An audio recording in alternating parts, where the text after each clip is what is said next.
O poder da profecia. Costuma-se dizer que é razoável acreditar que a Bíblia é a palavra de Deus porque muitos acontecimentos narrados no Novo Testamento confirmam profecias do Velho Testamento. Mas faça esta pergunta a você mesmo: que dificuldade teriam os autores dos evangelhos em narrar a vida de Jesus de modo a fazê-la conformar-se às profecias do Velho Testamento? Não estaria dentro do poder de qualquer mortal escrever um livro que confirmasse as previsões de um livro anterior? E, de fato, sabemos com base nas evidências textuais que foi isso que fizeram os autores dos evangelhos. Os autores dos livros de Lucas e de Mateus, por exemplo, declaram que Maria concebeu virgem, adorando a versão grega de Isaías 7. Contudo, o texto hebraico de Isaías usa a palavra alma, que significa simplesmente uma jovem sem nenhuma implicação de virgindade. Parece praticamente certo que o dogma do nascimento virginal, e boa parte da consequente ansiedade no mundo cristão a respeito do sexo, é produto de uma tradução errada do texto hebraico. Outro golpe contra a doutrina do nascimento virginal é que os outros dois evangelistas não ouviram falar a respeito. Tanto Marcos como João parecem constrangidos com as acusações da legitimidade de Jesus, mas nunca mencionam sua origem milagrosa. São Paulo afirma que Jesus nasceu da semente de Davi, de acordo com a carne foi nascido de mulher, sem nenhuma referência à virgindade de Maria. Os evangelistas também cometeram outros erros em suas referências ao Velho Testamento. Mateus 27, por exemplo, alega cumprir uma afirmação que atribui a Jeremias. Na verdade, essa afirmação aparece em Zacarias 11. Os evangelhos também contradizem uns aos outros muitas vezes. João nos diz que Jesus foi crucificado na véspera da ceia de Páscoa, Marcos diz que foi no dia seguinte. À luz de tais discrepâncias, como é possível que você acredite que a Bíblia é perfeita em todas as suas partes? O que você acha dos muçulmanos, mormons e sikhs, que também ignoram contradições semelhantes em seus respectivos livros sagrados? Esses fiéis também dizem coisas como o Espírito Santo só tem olhos para a substância e não é limitado pelas palavras Martinho Lutero. Será que isso torna você minimamente mais predisposto a aceitar as escrituras dessas outras religiões como a palavra perfeita do Criador do Universo? Os cristãos costumam afirmar que a Bíblia prevê eventos históricos futuros. Por exemplo, Deuteronômio 28, diz: O Senhor vos espalhará entre todos os povos, de uma até outra extremidade da terra. Jesus diz, em Lucas 19: Pois sobre ti virão dias em que os teus inimigos te cercarão de trincheiras e, por todos os lados, te apertarão o cerco, e te arrasarão e aos teus filhos dentro de ti, não deixarão em ti pedra sobre pedra porque não reconheceste a oportunidade da tua visitação.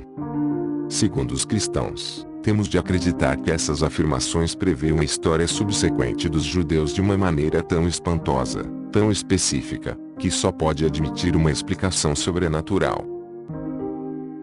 Mas imagine como seria específica e impressionante uma obra de profecia, se fosse realmente produto da onisciência. Se a Bíblia fosse um livro assim, ela faria previsões perfeitamente exatas sobre os acontecimentos humanos. Poderíamos esperar que ela contivesse uma passagem tal como, na segunda metade do século XX, a humanidade vai desenvolver um sistema de computadores interligados globalmente, cujos princípios estabeleci no Levítico, e esse sistema será chamado Internet. A Bíblia não contém nada desse tipo. Na verdade, ela não contém nenhuma única frase que não pudesse ser escrita por um homem ou mulher que vivesse no século, e isso deveria perturbar você. Um livro escrito por um ser onisciente poderia conter, por exemplo, um capítulo sobre matemática que, depois de 2000 anos de uso contínuo, ainda seria a mais rica fonte de sabedoria matemática que a humanidade já viu. Em vez disso, não há na Bíblia nenhuma discussão formal da matemática, e ela contém alguns erros matemáticos. Em 2 lugares, por exemplo, o bom livro afirma que a proporção entre a circunferência de um círculo e o seu diâmetro é de 3:1, 1 Reis 7, e 2 Crônicas 4. Como aproximação da constante, π, não é nada impressionante. A expansão decimal de vai até o infinito, 3,14159266535. E os computadores modernos hoje nos permitem calculá-la até qualquer grau de exatidão que possamos desejar. Mas tanto os egípcios como os babilônios aproximaram em algumas casas decimais vários séculos antes que os livros mais antigos da Bíblia fossem escritos. A Bíblia nos oferece uma aproximação extremamente rudimentar, mesmo pelos padrões da antiguidade. Como já podemos imaginar, os fiéis encontraram maneiras de racionalizar tudo isso, mas essas racionalizações não conseguem esconder as óbvias deficiências da Bíblia como fonte de conhecimentos matemáticos.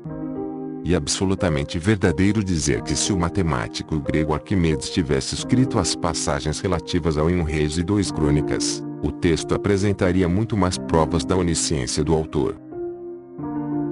Porque a Bíblia não diz nada sobre a eletricidade, ou sobre o DNA, ou sobre a verdadeira idade e extensão do universo.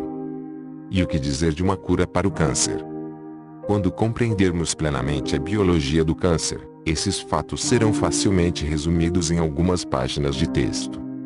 Porque essas páginas, ou algo remotamente parecido, não se encontram na Bíblia.